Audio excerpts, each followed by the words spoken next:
శాసనసభ డిప్యూటీ స్పీకర్గా ఎన్నికైన మీకు వ్యక్తిగతంగా తెలుగుదేశం పార్టీ తరఫున కూడా మనస్ఫూర్తిగా అభినందనలు తెలియజేస్తున్నా. శుభాకాంక్షలు అధ్యక్ష. సినిమా రంగంలో ఇక్కడే మా మిత్రుడు పవన్ కళ్యాణ్ గారు ఉన్నారు. త్రిపుల్ ఆర్ ఎంత సంచలనం సృష్టించిందో నేటి రాజకీయాల్లో మీ చరిత్ర కూడా అంత సంచలనాన్ని సృష్టించిన దిశ.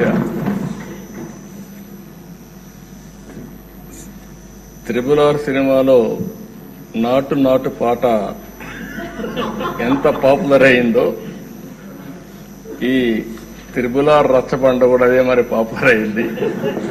దానికి కూడా చరిత్ర ఉంది. అలాంటి ఒక్కొక్కసారి జీవితంలో కొన్ని సమస్యలు వస్తాయి.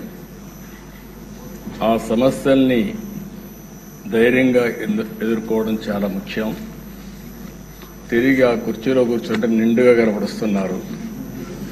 అందరూ కూడా ఆఫ్గా కొత్త కనపడుస్తారు, కానీ మీరైతే ఆ కుర్చీకి ఒక నిండుత్వాన్ని ఇచ్చారు.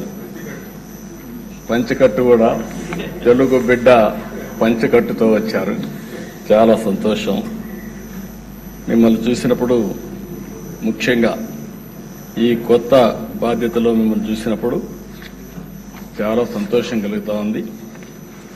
మీరు తప్పకుండా మంచిగా రాణించాలని మనస్ఫూర్తిగా ఆకాంక్షిస్తున్నా. ఇక్కడుండే మెంబర్స్కి అందరికి కూడా ఒకసారి ఆలోచిస్తే వారి ప్రస్తావన కూడా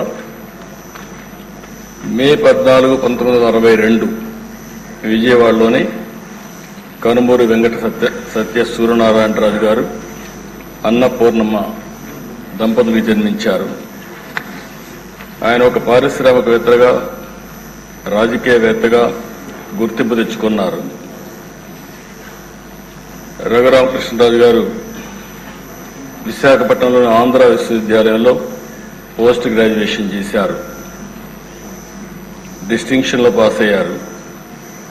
అప్పటి నుంచి కూడా మీరు ఎక్కడ చూసినా ఉత్సాహంగా మెరిట్లోనే ఉన్నారు. ఆయన మొదటి నుంచి మెరిట్ స్టూడెంట్. ఇండస్ట్రీ కూడా విద్యుత్ రంగంలో, ఎడిబుల్ ఆయిల్స్ లో ఇలాంటి వ్యాపారాలు కూడా చేసి గుర్తింపు తెచ్చుకున్నారు. వాళ్ళ కుటుంబానికి కూడా రాజకీయ నేపథ్యం ఉంది. శిరీష్ రాజు గారు, వీళ్ళ తాతగారు, ఆయన జిఎస్ రాజు గారు 1958 నుంచి 64